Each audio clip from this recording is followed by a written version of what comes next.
Hi hello नमस्कार, मी मोक्षदा तुमचं स्वागत करत आहे माझ्या किचनमध्ये। आज बनवणार आहोत पाटवड्या, ते पण उपवासाच्या। मागच्या व्हिडिओमध्ये मी उपवासाची कढीवडा दाखवलाय, पाहिला नसेल तर नक्की पहा, लाईक करा आणि सबस्क्राइब करा। उपवासामध्ये वापरण्यात येणारा भगर, साबुदाणा, नंतर शिंगाड्याचं पीठ, राजगिऱ्याचं पीठ। शिंगाडा त्यालाच वॉटर ग्राउंड चेस्टनट पण म्हणतात। शेंगाडा हा gluten free, cholesterol free, high fibre युक्त आणि प्रोटीन, कॅल्शियम, आयर्न, झिंक यासारख्या शरीराला आवश्यक असणाऱ्या घटकांनी भरपूर। शिंगाड्याचं पीठ आपण आज ह्या रेसिपीमध्ये वापरणार आहोत। कमी साहित्य आणि झटपट होणारी रेसिपी। चला तर मग रेसिपीला सुरुवात करूयात। अर्धा कप आंबट दही मिक्सिंग बाउल मध्ये घ्या। सावकाश विस्कच्या साहाय्याने दही गुठळ्या राहणार नाहीत याची काळजी घेत फेटायचंय। सॉफ्ट दही तयार झालेलं आहे।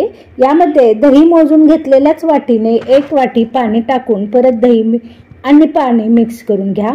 त्यामध्ये 1 वाटी शिंगाड्याचं पीठ टाकून छान मिक्स करून घ्या। शिंगाड्याचं पीठ पचायला हलकं, तसंच जेवणानंतर ग्लुकोज लेवल कमी करायला मदत करतं आणि शरीराची एनर्जी वाढवतं। त्यामुळेच उपवासात थकल्यासारखं वाटत नाही। यामुळे अगोदरची लोक नेहमी उपवासासाठी शेंगाड्याचं पीठ, राजगिऱ्याचं पीठ वापरत असत। ही आपली जेवणाची किंवा आहाराची ताकद आपण नेहमीच ओळखायला पाहिजे। आता ह्या पिठाच्या दह्यामध्ये गाठी होणार नाही, तर अशा प्रकारे आपल्याला विस्कच्या साहाय्याने फेटून घ्यायचं आहे पीठ आणि दही।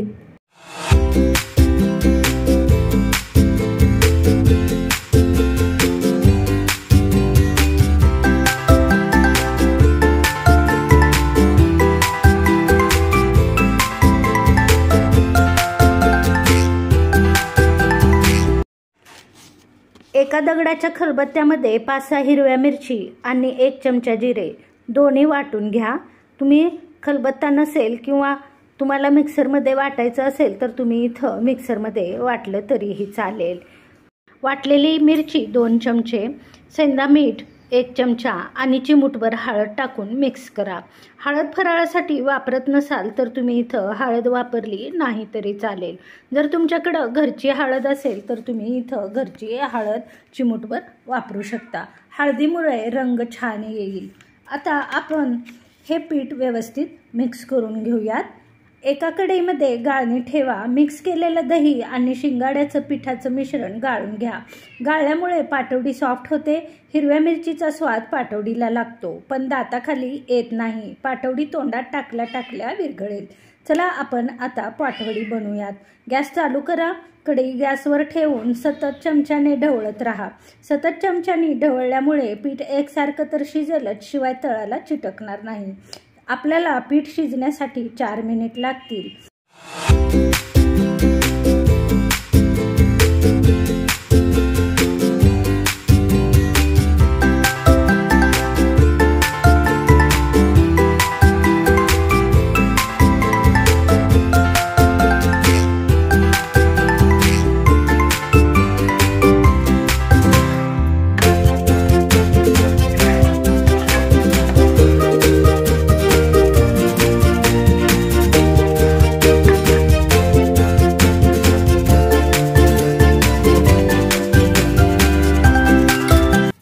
पीठ गोळा होण्यासाठी तोपर्यंत चमच्याने हलवत राहायचे। पीठ हाताला चिटकत नाही।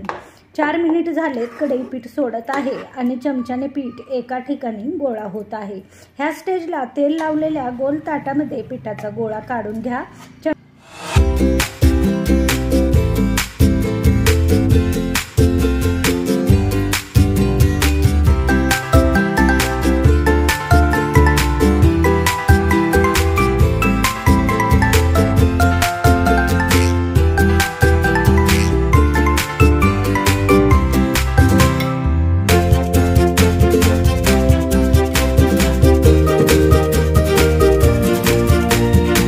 चमच्याच्या साहाय्याने ताटात एकसारखे गोल गोल फिरवत एकसारख्या जाडीचा पसरून घ्या। बत्तीच्या साहाय्याने हव्या त्या आकारात छोट्या मोठ्या साईजमध्ये कापून घ्या। ह्यावर फोडणी टाकून तडका पॅनमध्ये 1 चमचा तेल टाकून जिरे घालून तडतडू द्या। त्यात 2 हिरव्या मिरच्या चिरलेल्या आणि कोथिंबीर टाका। तयार झालेला फोडणीचा मसाला पाटवड्यावर टाकून एकसारखा पसरून घ्या. वरून हिरवीगार चिरलेली कोथिंबीर आणि किसलेलं फ्रेश खोबरं टाकून सर्व करा. कशी वाटली उपवासाची पाटवडी? अशीच बेसनाच्या पाटवडीची रेसिपी मी माझ्या चॅनलवर अपलोड केलेली आहे. नक्की पहा, लाईक आणि सबस्क्राईब करा, बेल आयकॉनचं बटन दाबा. Thank you for watching my channel मोक्षदाच किचन.